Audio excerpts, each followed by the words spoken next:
네, 정치적 관심 뉴스를 진단해보는 나이트 포커스. 오늘은 천하람 국민의힘 전남 순천갑 당협위원장 그리고 김상일 정치평론가 두 분 모셨습니다. 어서 오십시오. 안녕하세요. 네, 안녕하십니까. 자, 청담동 술자리 의혹 파장이 계속되고 있습니다. 한동훈 법무부 장관이 관련 의혹을 제기한 김의겸 의원 그리고 더 탐사 취재진 그리고 최초 제보자 이렇게 고소를 했고요. 10억 원의 손해배상도 청구를 했는데 이게 민형사 투트랙으로 책임을 묻겠다 이런 입장인 것 같아요. 네, 10억 굉장히 거액이죠. 사실 한동훈 장관은 이제 뭐랄까요, 헛말을 좀 안 한 사람인 것 같습니다. 네. 예, 원래도 이제 김의겸 의원 얘기하면서 사과 필요 없다, 책임 묻겠다 그러지 않았습니까? 이미 예고를 했죠. 네, 이미 예결을 했고 그걸 이제 오늘 실행을 한 것인데요. 말씀하신 것처럼 민형사상 할 수 있는 걸 거의 다 한 겁니다. 첫 번째로는 허위사실 유포로 인한 명예훼손으로 형사 고소를 했는데 그 고소장이 30페이지에 이를 정도로 굉장히 구체적이다. 그러니까 더 탐사와 공모를 해가지고 김의겸 의원이 이런 범죄를 저질렀다라는 걸 굉장히 디테일하게 얘기한 것 같고요. 그 다음에도 이제 이러한 어떤 그 불법 행위로 인해 가지고 내가 명예에 의한 손해를 굉장히 많이 봤기 때문에 이걸 배상해야 된다라고 10억을 청구했는데. 네. 아마 제가 알기로는 우리나라에서는 5천만 원 넘는 판결도 잘 안 나옵니다. 이 청구는 명예훼손 이렇게 사건에서. 했지만. 네, 그러니까 이게 미국 같으면은 뭐 이게 징벌적 손해배상도 있고 이래가지고 100억대 판결도 나오고 이러는데요. 아마 1억을 넘기는 사건도 많지 않을 겁니다. 예. 근데 이렇게 한동훈 장관이 청구를 한 것은 이게 사실상 대한민국의 명예훼손 사건 중에 가장 큰 케이스 아니냐. 법무부 장관과 대통령의 명예를 이렇게 건드린, 그러니까 전 국민이 알게 된 사건 아니냐 해서 일단 뭐 크게 책임을 묻겠다 이런 태도로 보입니다. 그 말씀하신 대로 대통령에 대한 의혹까지 같이 제기된 상황이라서 10억 하면 굉장히 큰 금액으로 들리는데 실제적으로 지금 1억을 넘는 판결은 별로 많지 않았다라는 얘기를 해주셨어요. 그렇다면 한동훈 장관이 모르지는 않을 텐데요. 10억이라는 거는 좀 상징적인 금액일까요? 그렇겠죠. 제가 볼 때 한동훈 장관은 천상 검사만 하셨어야 되는 분 같아요. 제가 볼 때는 뭐 개인의 뭐 잘잘못 가리고 뭐 이런 거는 굉장히 잘하시는 것 같은데 본인이 지금 가지고 있는 위치, 그거의 의미 이런 건 좀 잘 모르는 것 같아요. 왜냐하면 이거 굉장히 개인적인 거거든요. 장관의 명예를 실추시켰다?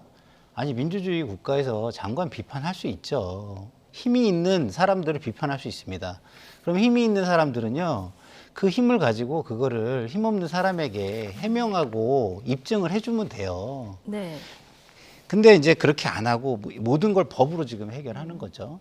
근데 법으로 해결하면 본인은 좋겠죠. 뭐 자기 이익이나 자기 감정적 만족은 뭐 있을 거예요. 그렇지만 법무부 장관이란 자리가 국회와 함께 국민을 위해서 해야 될 것이 굉장히 많은 자리잖아요. 근데 이걸 국무위원일 때 굳이 했어야 했나? 이거 공소시효도 제가 알기로 뭐 한 5년 뭐 이렇게 될 겁니다. 그러면 장관 그만두고 하셔도 돼요. 지금은 국무위원으로서 더 큰 일, 더 큰 공익, 국민을 위한 일 이런 데 좀 신경을 쓰셔야 되는데 그런 것에는 좀 관심이 좀 없어 보여서 저는 역시 검사 DNA를 버릴 수가 없구나 이런 생각이 들었습니다. 자, 한동훈 장관의 대응이 좀 적절치는 않다 이런 지적을 해주셨는데 김의겸 의원은 그럼 10억 없으면 궁금한 것도 못 물어보냐. 오늘도 나는 끝까지 물러설 생각이 없다. 이렇게 이제 얘기를 했는데 김의겸 의원도 이게 지금 최초 제보자가 이 거짓말이었다 이렇게 얘기를 한 상황 아니겠습니까? 근데 돌아가도 나는 똑같이 질문을 하겠다 이렇게 얘기를 했고요. 유감은 표명했는데 직접적인 사과는 또 없었습니다. 자, 이 부분은 어떻게 봐야 될까요? 저는 뭐 좀 약간 제가 개인적으로 아는 분이라 이런 얘기를 하기가 좀 괴롭긴 한데 이미 정치인으로서의 힘, 언어의 힘이죠. 그 신뢰를 저는 잃었다고 생각합니다. 김의겸 의원은. 자, 이런 어쨌든 최초의 그 제보, 그러니까 의혹 제기의 근거가 됐던 그 여성의 녹취, 그 녹취의 주인공이 아니라고 얘기했잖아요. 그럼 이걸 계속해서 그래도 무언가 있는 것처럼 얘기하려면 뭔가 새로운 거가 있어야 돼요. 그 외의 것을. 그러면 새로운 게 없으면 일단은 본인이 제기한 근거가 흔들렸잖아요. 그럼 그 부분에 대해서는 제가 볼 때는 적어도 새로운 거를 제시하지 못하면 자기가 경솔했다는 거 정도는 인정을 하는 게 맞다고 저는 봅니다. 그렇지 않으면 국민들이 앞으로 김의겸 의원의 언어, 말 이거에 대한 신뢰를 조금이라도 부여할 수가 있겠습니까? 그러면 말에 신뢰가 없는 정치인이 무슨 의미가 있겠습니까? 그런 측면에서 저는 뭐 저는 최초에는 김우겸 의원이 제보가 있었기 때문에 확인 정도는 할 수 있었다고 저는 생각을 해요. 예. 그렇지만 그 확인의 정도가 좀 과했다는 측면, 그리고 협업을 했다고 거기서 얘기하는 그런 부분에 있어서 협업을 했으면 보다 물증이나 이런 걸 더 보강해가지고 얘기를 했어야 된다, 이런 생각을 저는 했지만 드라이한 확인 예. 정도는 할 수 있었다고 생각을 하는데 예. 지금 이런 자세는 그런 그때의 국회의원으로서 당연히 할 수 있었던 것마저도 참 그 다른 의원들을 어렵게 만드는, 본인이 예. 뭐 그 국민에게 국회의원의 어떤 신뢰나 위상을 흔드는 예. 그런 역할을 하는 거 아닌가, 이런 생각이 들어서 개인적으로 굉장히 아쉽고요. 잘 아는 분인데 이런 얘기를 하게 돼서 개인적으로 좀 괴롭기도 합니다. 아는 분은 네. 아닌 분이고 또 네. 정치평론가 김상일 네. 정치평론가의 평론은 또 평론이니까요. 그렇죠. 예. 예. 어쨌든 거짓말이로 드러난 이후에는 뭔가 좀 진솔한 입장 그쵸. 표명이 있었어야 되지 않았을까, 이런 아쉬움도 좀 표명을 해주셨는데, 자, 관련 의혹이요. 지난 10월 24일 국감장에서 김의겸 의원이 이제 녹취까지 틀면서 제기를 했는데, 한동훈 장관과 김의겸 의원 두 사람의 정면 충돌이 있었죠. 당시 화면 잠깐 보고 오시죠. 저를 지금 스토킹하는 쪽하고 같이 야합해서 말씀하신 거잖아요. 그렇죠? 지금 아까도 조금 전에 저한테 또 스토킹하지 붙어서 이거 물어보던데 지금 그 얘기 같이 하신 거잖아요. 그 혹시 그 스토킹의 배우가 김의겸 의원이십니까? 맞습니다. 그 제가 더 탐사하고 같이 협업을 한 건 맞습니다. 하지만 그걸 야합이라고 말씀하시는 건 지나치다고 생각을 하고 뭔가 오해를 하시나 본데. 지금 얘기한 이 부분이요. 김의겸 의원이 제가 더 탐사하고 같이 협업한 건 맞다. 자, 국회에서 이 얘기를 했는데 이 부분이 앞으로 이제 쟁점이 되는 겁니까? 네, 그렇습니다. 이제 협업한 것을 뭐 공모한 걸로 볼 수 있겠느냐가 네. 핵심입니다. 근데 이제 여기서 중요한 것은 결국은 더 탐사와 김의겸 의원 쪽에서 이 한동훈 장관과 관련한 의혹이 허위라는 거를 인식했느냐, 아니면은 최소한 충분히 인식할 수 있었느냐가 핵심이고요. 만약에 더 탐사와 김의겸 의원 모두가 그걸 인식할 수 없는 정도의 상황이었다면 뭐 공모했었더라도 예. 어쩔 수 없겠죠. 그러니까 여기서 이제 한동훈 이 장관의 첼리스트가 거짓말을 한 게 아니라 이걸 진짜로 믿었다면, 그렇죠. 어, 그런데 이제 그 믿었는지 안 믿었는지는 사실 내면에 있기 때문에 저희가 알 방법이 없지 않습니까? 판사들도 그렇죠. 신이 예. 아니니까요. 그러니까 이제 주위 정황을 봤을 때 이 정도면 합리적으로 믿을 수 있었겠냐를 보게 되는 것이고요. 한동훈 장관이 얘기하는 거는 이거는 정말 믿을 수 없는, 그러니까 경호라든지 아니면 이 뭐 김앤장의 생리를 조금이라도 안다면은 불가능한 것인데, 한동훈 장관에 대해서 악의적으로 모함하기 위해서 의도를 가지고, 그러니까 의도성 있게 악의적인 어떤 행태를 보였느냐, 그걸 또 같이 했느냐, 이런 부분이 앞으로 쟁점이 될 겁니다. 아, 그렇군요. 그러니까 국회의원은 일단 면책특권이 있는데 한동훈 장관은 일단 공모를 했다고 하고 김의겸 의원은 이제 협업을 했다고 얘기를 하고 있는데, 어쨌든 그 행위가 국회 밖에서 이루어졌기 때문에 이게 면책특권 대상이 안 된다, 이런 주장 아니겠습니까? 그러니까 안 될 수도 있다라는 예. 주장이죠. 그런데 지금 말씀하신 대로 지금 의도성이 있었느냐 없었느냐 이 그렇죠. 부분까지 그거를 따져봐야 판정을 해야 거예요? 되는 거죠. 예. 그래서 이게 뭐 이렇게 굉장히 중한 일을 뭐 확인도 없이 무조건 공격을 하기 위해서 뭐 내지는 어떤 일정 정도의 뭐 의구심이나 확인 작업이 있었음에도 불구하고 했느냐, 뭐 이런 것들을 수사를 통해서 밝혀내야 될 것 같고요. 네. 저는 어쨌든 김의겸 의원이 지금 저는 좀 사과를 해주고 네. 한동훈 장관도 좀 철회를 네, 해주고. 철회를 해주고 예. 이게 정치를 좀 복원했으면 좋겠다, 이런 바람이 굉장히 큽니다. 알겠습니다. 자, 그런데 이 술자리 의혹 제기 말고 한동훈 장관의 앞서서 차량 스토킹이 있었고요. 더 탐사 측에서 한동훈 장관 자택 바로 앞까지 들어가서 이제 방송을 해서 주소가 노출되는 이런 일까지 있어서 이미 이제 고소고발이 시민단체에서도 고소고발을 한 부분이 있는데, 이 앞으로 이렇게 좀 복잡하게 얽혀 있는 이 부분 수사 어떻게 해야 됩니까? 네, 뭐 수사는 차근차근 하기는 하겠지만요.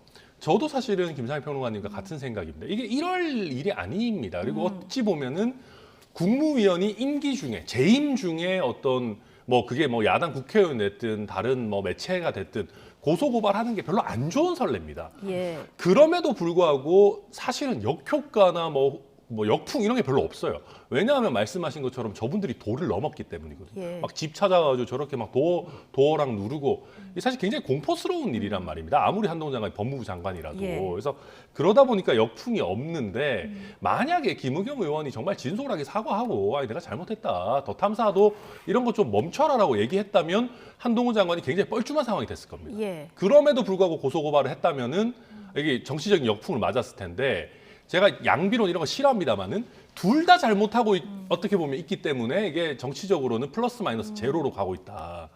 뭐 일단 고소가 됐으니까 뭐 이런저런 거 쭉 묶어가지고 전체적으로 아까 말씀드렸던 악의적으로 한동훈 장관을 괴롭히는 거냐 이게 전체 과정이 예. 그거를 수사기관은 차근차근 들여다볼 걸로도 보입니다. 예.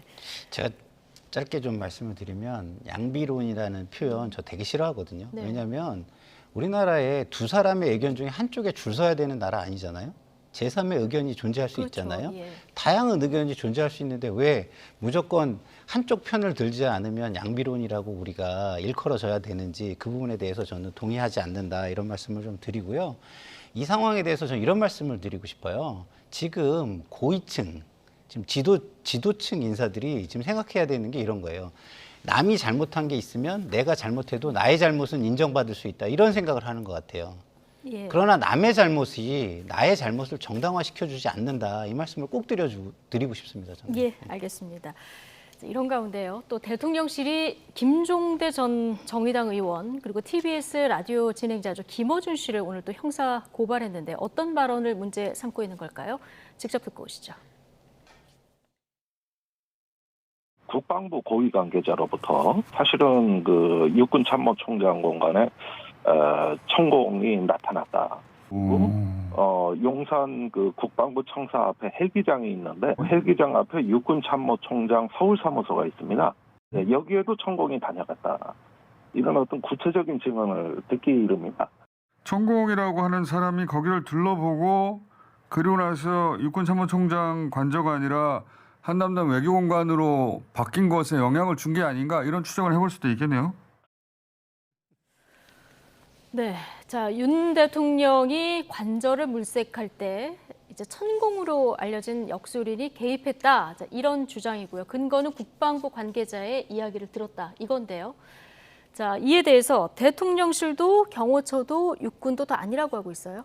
그러니까 이제 이런 겁니다. 아니 자꾸 뭐 천공, 뭐 무속 프레임 막 이런 거를 하기 위해서 엄청나게 동원이 많이 되거든요. 그러니까 대통령실도 당연히 이렇게 고소고발 많이 하는 거 안 좋죠. 정치적으로 풀어야 되는데 저도 보고 있으면 하다 얼마나 그랬으면 저랬겠나 싶은 생각도 네. 듭니다. 게다가 저게 김종대 전 의원이 그냥 얘기하고 그냥 지나가는 게 아니고 민주당의 정책위 의장이 이걸 받아가지고 사실이면 제2의 국정농단이라고 네. 그랬어요. 이분이 요새 국정농단 이런 거 되게 좋아하시는 것 같은데 아마 청담동 술자리 때도 민주당에서 뭐 제2의 국정농단 이런 얘기 하고 그랬던 것 같은데요. 아니 그러면 이런 식으로 언론에서 뭔가 토스하고 그걸 받아가지고 민주당은 스파이크를 넣는 이런 모양새가 굉장히 여러 번 반복되고 있는데 그렇다면 여기에 대해서 좀 종집으로 찍어야 되겠다라는 생각이 대통령실에 있는 것 같고 그냥 아닙니다 얘기해가지고는 별로 임팩트가 없다 네. 보니까 좀 고소고발 같은 어찌 보면 수위 높은 그런 해결책을 택한 것 아닌가 그렇게 예. 보입니다. 네, 완벽하게 확인되지 않은 이런 주장들 민주당이 이번에도 받아서 제2의 국정농단 사실이면 제2의 국정농단 이런 입장이 지금 정책위 의장이 얘기를 했거든요. 어떻게 보십니까? 그러니까 권한의 무게와 책임의 무게가 같아야 되는데 권한만 행사하고 책임은 지지 않으려는 모습이죠. 저게 그 제1야당의 정책위 의장이라는 위치 그리고 그 분이 하시는 말씀의 무게가 얼마나 큽니까? 그러면 그거에 따르는 책임도 져야 돼요. 1차적으로는 입증 책임이라는 게 있습니다. 이 굉장히 국민에게 영향을 미치는 중대한 사안에서 이야기를 하려면 자기의 권한에 걸맞는 입증을 해내고 그 다음에 말씀을 하시는 게 맞죠. 그렇게 안 한다고 하면 그거는 그 자리에 가시면 안 돼요. 그 정도의 권한을 행사하는 자리에 가시면 안 되는 거죠. 그냥 자연인으로서 예를 들어서 김어준 씨가 저기에 앉아가지고 저렇게 하는 거는요. 뭐 공인이니까 하면 안 되긴 하겠지만 이미 김어준 씨는 저런 음모론을 너무 많이 제기했기 때문에 사람들이 이제는 저 말 자체도 제가 볼 때는 상당히 그냥 신뢰가 떨어진다라고 이렇게 듣는 분들이 굉장히 많을 거예요. 그래서 김어준 씨가 이야기하는 것과 지금 제1야당의 정책위 의장이 이야기하는 건 전혀 다른 겁니다. 예. 책임의 저기가 크기가 전혀 다른 거죠. 예. 그렇기 때문에 저는 그런 부분에 대해서는 제발 민주당이 이제는 좀 본인들이 제도의 하나다라는 걸 좀 인식하고 제도에 걸맞는, 제도에 따른 어떤 이런 행동들을 했으면 좋겠습니다. 네. 대통령실은 실은 그러니까 이제 아니면 말고식의 이런 가짜 뉴스는 앞으로 단호히 대처하겠다 이런 입장을 지금 밝힌 건데 어쨌든 고발을 했기 때문에 이 수사는 해야 되는 상황이 됐잖아요. 그러면 이거를 어떻게 해야 됩니까? 뭐 천공, 경호처, 육군 관계자 뭐 그때 같은 동선에 있었는지 뭐 이런 걸 봅니까? 수사를 네, 하게 그럼 되면? 보겠죠. 사실 청담동 술자리 할 때도 뭐 휴대전화 위치 추적이라든지 예. 이런 걸 통해서 동선 파악하고 그런 거 했지 않습니까? 천공이라는 사람의 뭐 당시 위치, 뭐 경호처장의 위치 이런 것들 분석은 할 겁니다. 근데 제가 여기서 이제 좀 짚고 넘어가고 싶은 거는 예. 이게 지금 연달아 2번 고소 고발이 되고 있지 않습니까? 네. 처음 한두 번까지는 뭐 그럴 수 있습니다. 아, 이게 충격요법이구나. 아, 민주당이 하다 너무 하니까 이제 대통령실이 이렇게 나오는구나. 예. 근데 이게 너무 많아져가지고 네. 대통령실이 고소 고발했는데 큰 일처럼 안 느껴지면 어떡합니까? 저는 그걸 가장 경계해야 된다고 예. 생각합니다. 우리 정치 수사도 우리가 뭐 엄청나게 인플레가 됐습니다. 아까 국정농단도 얘기했습니다마는 뭐만 하면은 뭐 어마어마한 단어들을 써요. 근데 이제 그러다 보니까 국민들이 거기에 무감각하니까 아, 억울하면 고소 고발해야지 이런 식으로 해서 행위의 인플레까지 일어나거든요. 예. 그래서 저는 대통령실이 처음 한두 번 뭐 저는 썩 바람직하고 보진 않지만 할 수도 있다고 보는데 네. 이거 너무 이렇게 고소 고발이 난무하게 가서는 안 된다. 그러니까 강약 조절을 잘했으면 좋겠다는 말씀도 덧붙입니다. 예.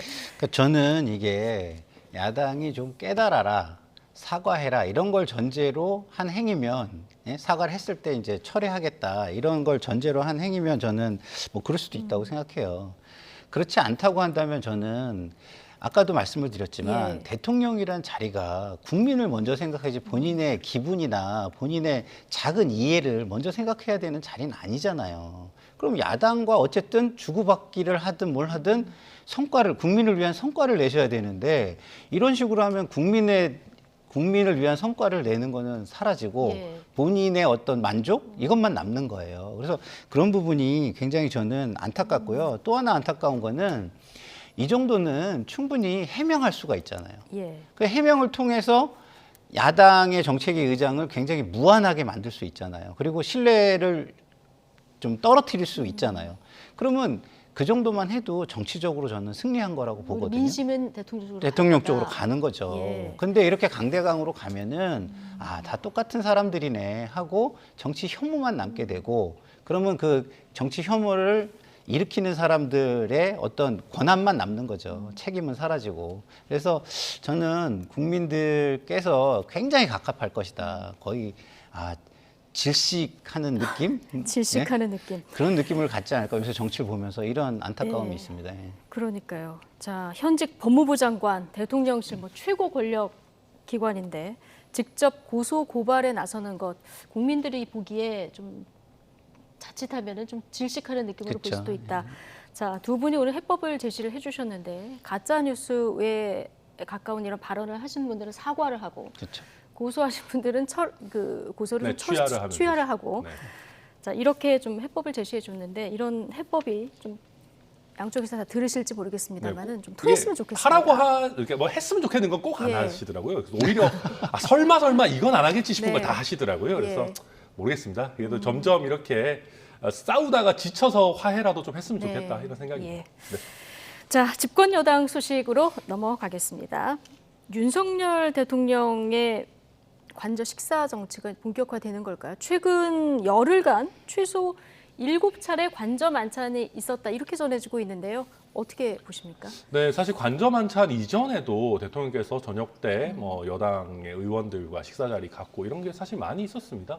뭐 애당초 본인이 혼밥하지 않겠다라고 하셨던 네. 분이고 사실 국민의힘의 뿌리가 있으신 분은 아니기 때문에 이렇게 스킨십을 늘려가는 것 자체가 나쁘다고 할 수는 없습니다. 근데 이게 지금 전당대회 국면과 이렇게 맞물려 가지고 예. 어떤 윤심 논란이 이 당대표 선출에 있어서 영향을 미치는 거 아니냐 이런 오해들을 많이 예. 받고 있거든요. 그리고 뭐 또 누구는 가고 누구는 안 가고 이러면 좀 약간 서운한 것도 있지 않습니까? 그래서 이게 좀 너무 쉽게 새어 나오는 것, 이게 너무 또 당대표 후보군들과도 막 만나고 그에 관한 논의가 촉발되는 것, 이런 것들은 조금 유의해야 되는 부분이 예. 아닌가 그렇게 봅니다. 예. 당내에서도 누구는 가고 누구는 안 가고 서운할 수도 있지만 일단 조금 더 넓혀서 야권이라던가 아니면 시민단체 이렇게 좀 만남이 좀 앞으로 이제 시작을 했으니까 넓혀질 필요도 있겠죠. 아유, 빨리 그렇게 하셔야죠. 빨리 그렇게 해야 왜냐하면 된다. 지금도 어떻게 보면 뭐 측근들을 만나는 느낌, 측근만 챙기는 느낌, 그다음에 밀실에서 뭔가를 모의하는 느낌, 이런 느낌을 주잖아요. 이 느낌을 빨리 해소하시는 게 저는 좋다고 생각을 해요.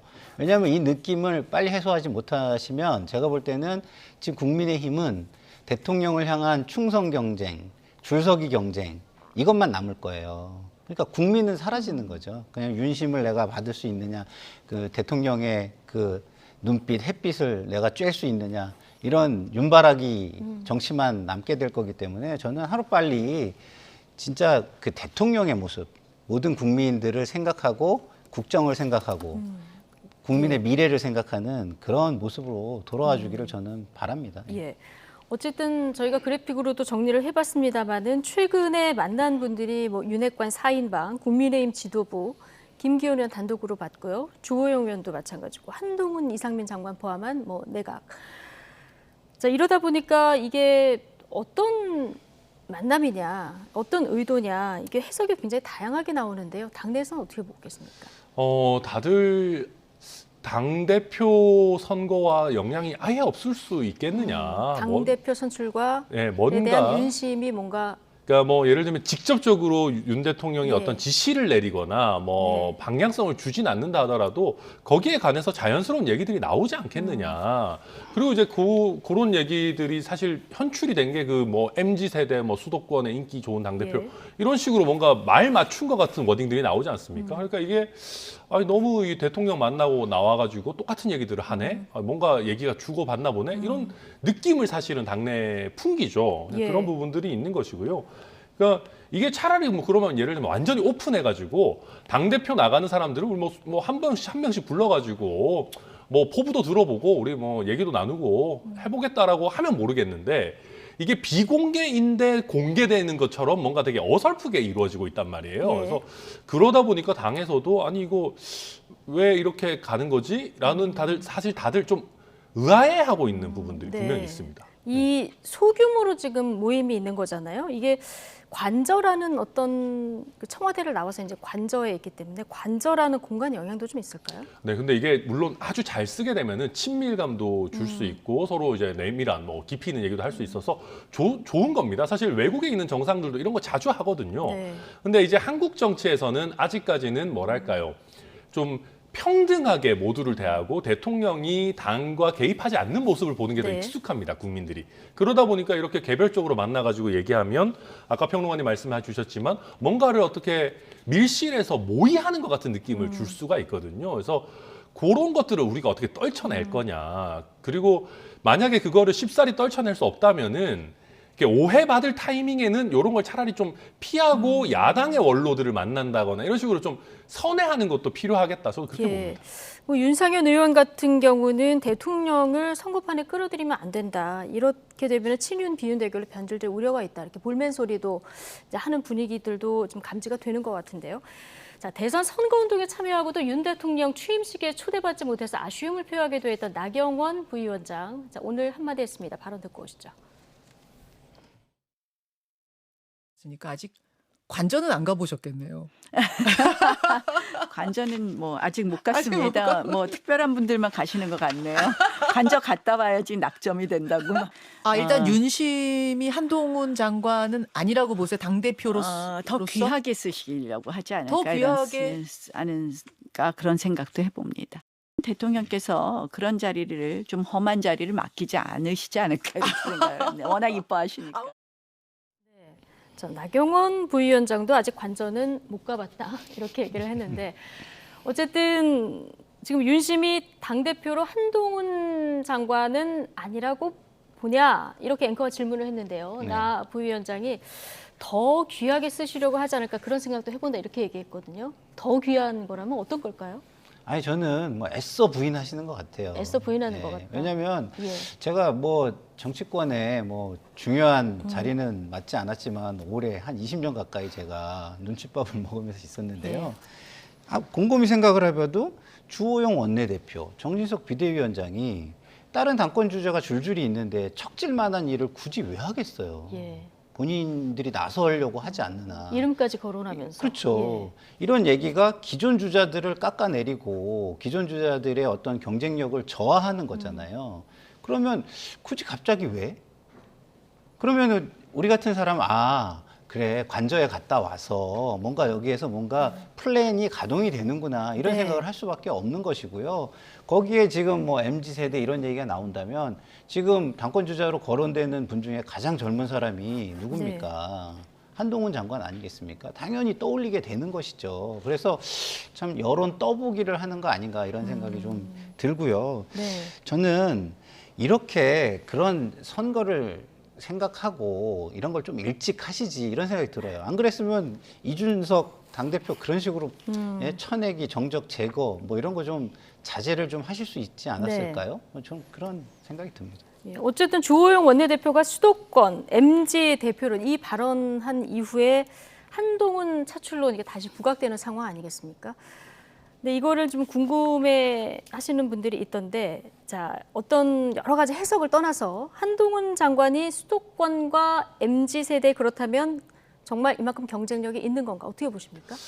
뭐 저도 잘 모르겠습니다. 이제 국민의힘 지지층 안에서는 분명히 뭐 아주 높은 지지가 있고요. 네. 그런데 그걸 넘어서서 뭐 정치에 상대적으로 관심이 적은 뭐 2030 젊은 세대라든지 수도권의 중도 성향의 유권자들에게 뭐 그렇게 강한 소구력이 있는지 그건 사실 확인된 바는 없습니다. 그리고 네.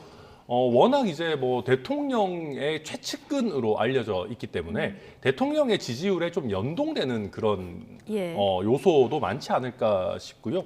뭐 그럼에도 불구하고 좀 당에서는 기대는 분명히 있죠. 왜냐하면은 뭐 민주당에서는 좀 약간 싫어할 수 있겠지만은 워낙 또 좀 스마트하고 지금 보면 지지 않고 따박따박 이렇게 할 말 잘하고 약간 세련됐고 이런 분위기이다 보니까 저희 당에서 좀 부족한 그런 세련미를 뭐 좀 보완해 준다면은 분명히 유권자들에게 어필할 수 있는 부분이 있다.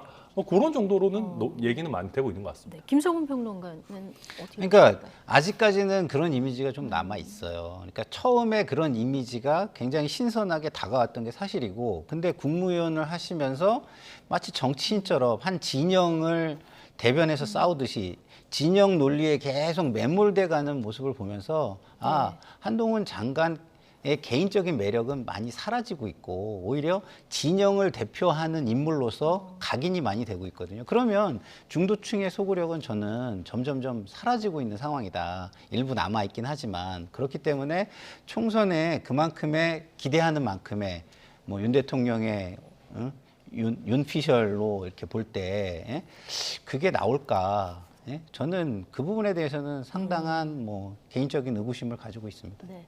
자, 관저 식사 정치 이야기에서 당권 구도의 이제 한동훈 차출론 여기까지 두 분 의견 들어봤는데, 자, 그동안에 외국에서 주요 인사가 우리나라를 찾았을 때 맞이하는 공간들이 이제 호텔이라든가 용산의 국방부 컨벤션 센터 뭐 이런 곳이었는데요. 자, 대통령실이 베트남 국가주석이 이제 국빈으로 방문을 했는데 만찬 행사를 청와대 영빈관에서 열었어요. 그러니까 저는 잘했다고 생각합니다. 네. 사실 저도 그 대통령과 저희 당의 당협위원장 그 오찬할 때 국방컨벤션 가봤는데 예. 물론 뭐 좋습니다만은 이게 외국 국빈을 대접하기에는 그 특별한 느낌이라는 게 없습니다. 네. 사실 그냥 일반적인 뭐 컨벤션 하는 그런 느낌이라서 게다가 뭐 올 때마다 뭐 그러면은 뭐 우리 중앙박물관을 쓰거나 그렇다고 또 호텔을 매번 대여해서 쓰고 이런 것도 좀 국격에 안 맞거든요. 네. 그래서 이번에 야당에서 문제 제기를 해서 저희가 영빈관 예산 철회를 했습니다만은 이왕 그렇게 된 바에는 청와대 영빈관을 쓰는 게 합리적인 예. 선택이다. 예, 저는 그렇게 봅니다. 상춘저에서 이제 차담 회도했다 이런 소식도 전해졌는데 지금 화면에서 보시는 것처럼 지난번에 뭐 바이든 대통령 왔을 때 이용했던 공간들보다 영빈관이 확실히 공간적인 이런 어떤 격이라고 할까요? 이런 게 느껴지긴 하네요. 그렇죠. 그런 목적으로 만든 예. 거잖아요. 그렇죠. 그렇기 때문에 당연히 다른 곳보다는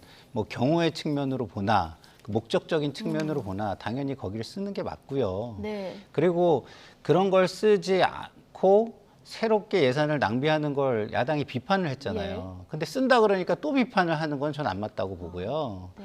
뭐 쓰라고 하는 게 맞고 대신에 과거에 이렇게 기왕 쓸 거면서 뭐 호텔이 낫네, 뭐 거기는 영빈관은 문제가 있네 이렇게 얘기했던 것들의 부분에 대해서는 한번 따끔하게 짚어주는 예. 것까지는 저는 필요하다고 보는데 이게 잘못됐다라고 얘기하는 것까지는 저는 그 이율배반이라고 생각합니다. 영빈관 이렇게 어차피 목적에 맞게 만들어진 네. 공간이 있으니까 네. 새로 짓는 것보다는 이렇게 아니 새로 질 수도 있어요. 그런데 네. 새로 짓는 거는 지금 경제 상황이랑 예. 어떤 민심이나 어떤 이런 동의가 이루어졌다고 보기 어렵잖아요. 그러니까 네. 그런 동의가 이루어지고 충분히 할 수 있을 때까지는 지금 그런 공간이 없는 거잖아요. 새로 네. 질 수는 있지만.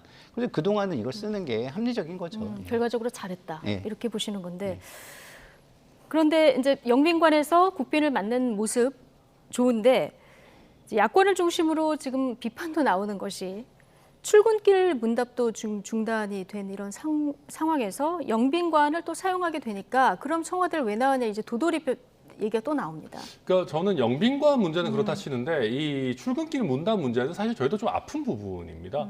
그러니까 저희가 용산으로 나오겠다. 그러니까 이제 구중궁궐 같은 청와대를 떠나서 나오겠다라는 거는 더 그만큼 국민과 소통하겠다는 건데 국민 한 명 한 명과 소통할 수 없잖아요. 그럼 국민의 소통을 대신해주는 네. 매개체가 언론인데 언론이랑 관계가 굉장히 불편해지면서 그런 부분이 굉장히 많이 퇴색됐거든요. 저희 뼈아픈 부분이라 생각하고요.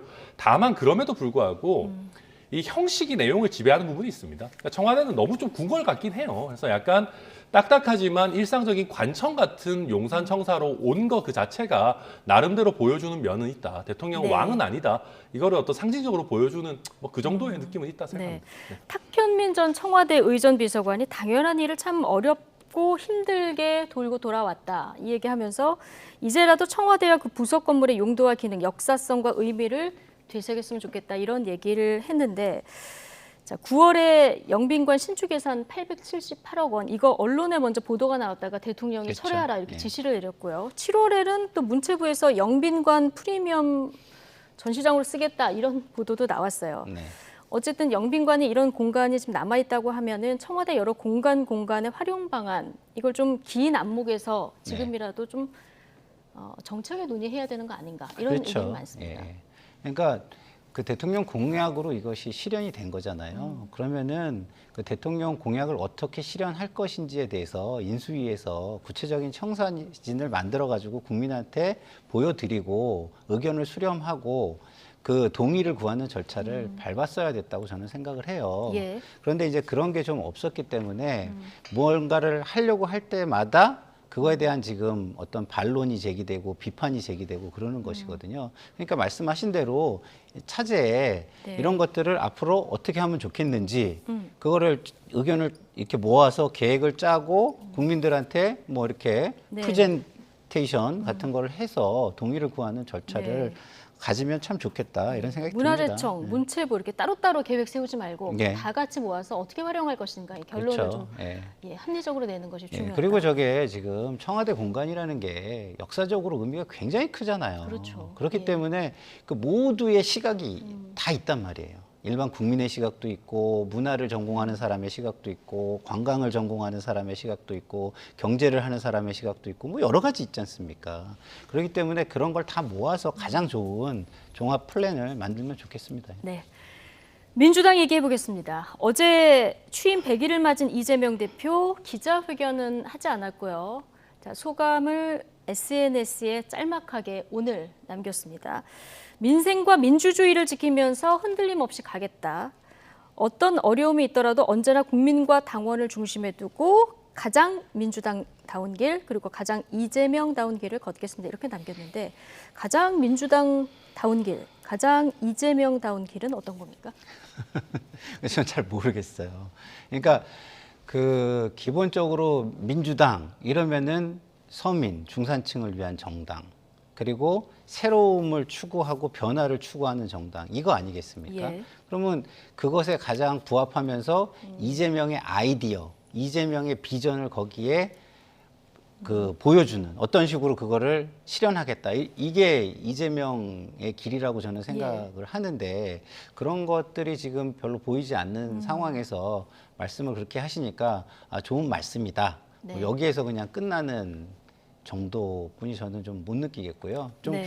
그 기왕 말씀하실 때는 구체적인 비전까지 좀 이렇게 설계를 하셔서 말씀을 하시면 특히나 이제 100일이라는 어쨌든 이벤트가 있으니까 예. 그러셨으면 참 좋지 않았을까 이런 생각이 들어요. 네, 천하람 변호사 얘기 바로 듣겠습니다. 네, 이게 저도 이게 좀 메시지랑 실제 처한 상황이 너무 안 맞아요.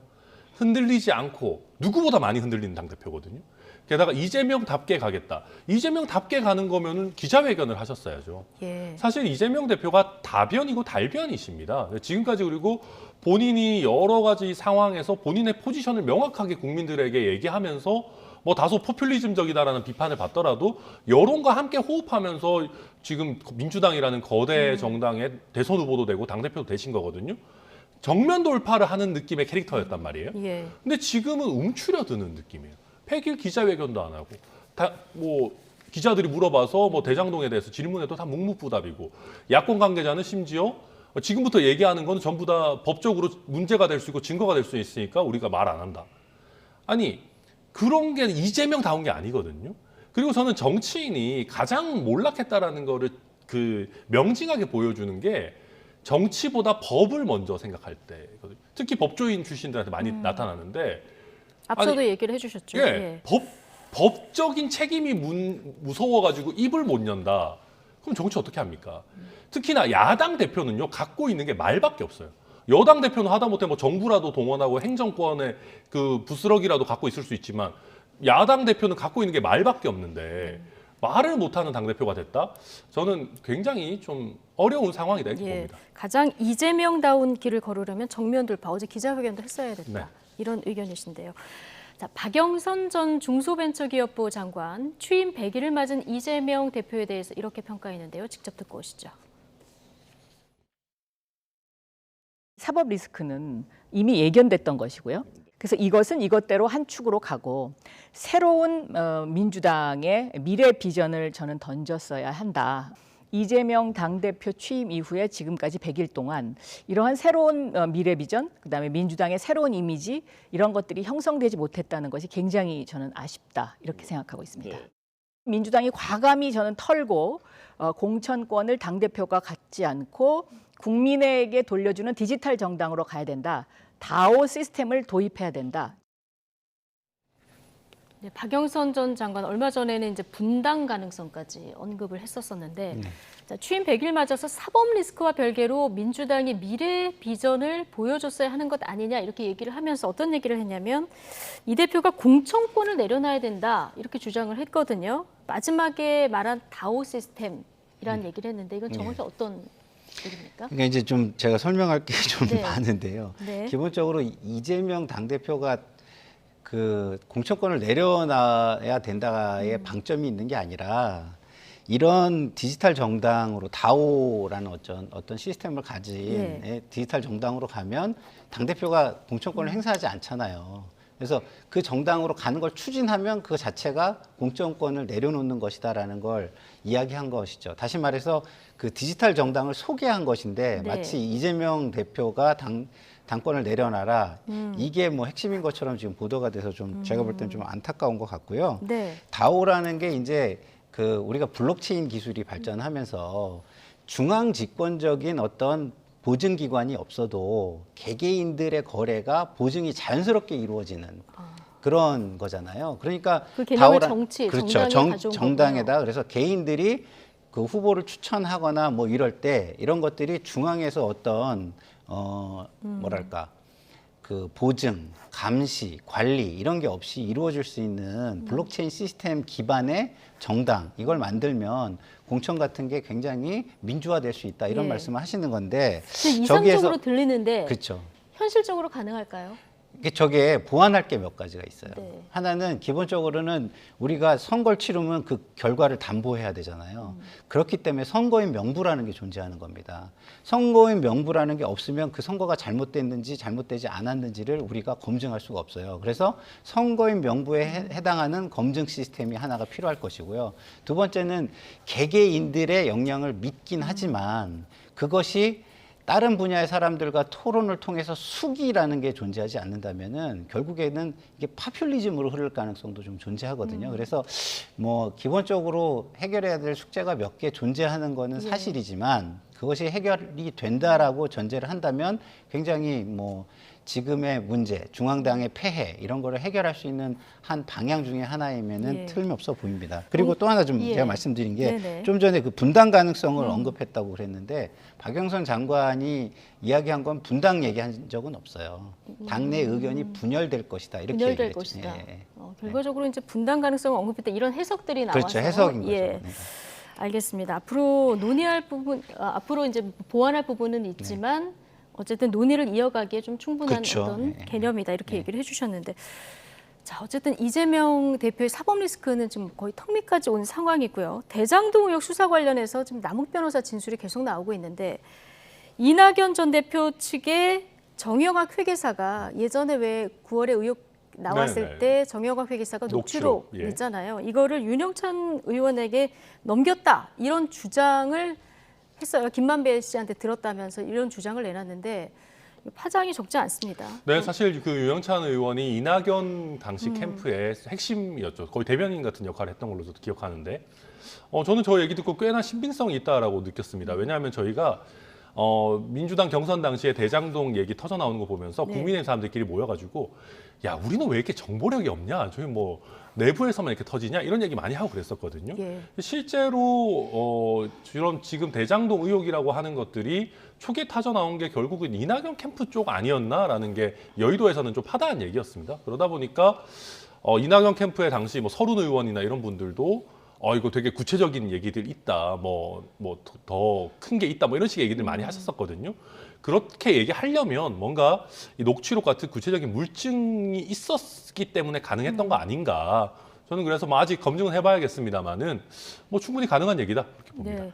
이재명 대표 지지자들은 지금 이재명을 친 건 이낙연이다 이런 포스터까지 만든 이런 상황인데 지금 민주당에서 친명, 친문, 계파 갈등 다시 재점화된다.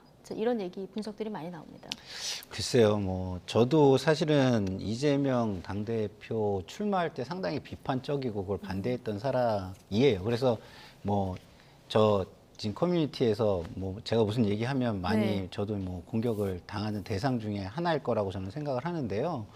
근데 기본적으로 그 저분들은 이재명 대표를 중심으로 형성된 굉장히 강한 팬덤의 조직이에요. 그래서 그냥 그대로 인정해 주면 될 것 같아요. 뭐 저기는 원래 저런 걸 하는 곳이지 이렇게 저는 인정해 주면 될 것 같고요.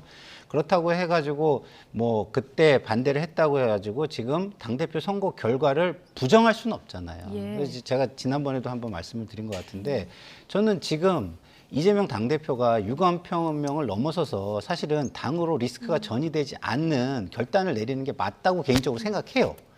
하지만 제가 그거를 요구하지는 못해요. 왜?